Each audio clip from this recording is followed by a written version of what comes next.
મિત્રો, હું Tejas Majithia, TET pass ઉમેદવાર. બધા મિત્રોને એ જણાવવાનું કે ગત રોજ આપણે શિક્ષકની નિમિત્તે ગાંધીનગરના ચોકમાં હજારોની સંખ્યામાં આપણે ભેગા થયેલા, વિરોધ પ્રદર્શન કરેલો.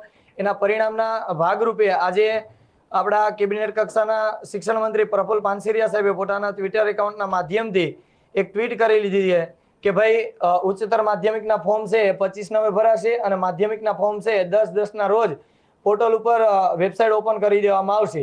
આ એક જાહેરાત કરી છે. તો મારે તમને એ જણાવવું છે કે જો ભાઈ ગ્રાન્ટેડ શાળાઓની એ જાહેરાત કરી શકતા હોય તો સરકારી શાળાની જાહેરાત કેમ તમે નથી કરતા? અને ગત રોજના અમે શિક્ષણ મંત્રીને 5 ઉમેદવારો મળવા ગયેલા ત્યારે શિક્ષણ મંત્રીએ એવું કીધું હતું કે ભાઈ સરકારી શાળાના પણ આરઆર બનેલા છે, તો ગ્રાન્ટેડ શાળાઓની તમે જાહેરાત કરો છો કે ફોર્મ ભરીશું, તો સરકારી શાળાની તમે જાહેરાત શા માટે નથી કરતા?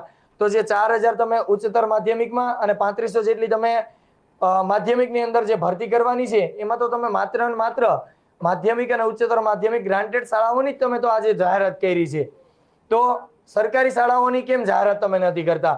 તો મીડિયાના મારફતે શિક્ષણ મંત્રી હોય કે મુખ્યમંત્રી હોય કે શિક્ષણ વિભાગ સાથે સંકળાયેલા કોઈ પણ અધિકારી હોય, અમારી એક જ અરજ છે કે ભાઈ તમે ગ્રાન્ટેડની જેવી રીતે પ્રોસેસ કરો તો સાથે સાથે સરકારી શાળાઓનું પણ તમે અમને જણાવો કે ભાઈ એની ફોર્મ ક્યારે ભરવામાં આવશે.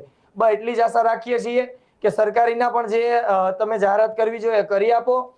2-3 દિવસની અમે રાહ જોઈએ છે, સરકારીની પણ જાહેરાત તમે કરી દેશો. અને જે તમે 25/9 અને 10/10ની તમે વાત કરી છે માધ્યમિક અને ઉચ્ચતર માધ્યમિકની, જો 25/9ના રોજ ઉચ્ચતર માધ્યમિકના ફોર્મ નહીં ભરાય તો 26/9ના રોજ ફરીથી અમે ગાંધીનગરના ચોકમાં હજારોની સંખ્યામાં એકઠા થશું. તો વિદ્યાર્થી મિત્રો, તમારે પણ એટલો એક મુદ્દો નોટિસ કરવા જેવો છે કે ભાઈ આ લોકો ગ્રાન્ટેડનું તમને જાહેરાત આપે છે તો સરકારીની જાહેરાત શા માટે નથી આપતા?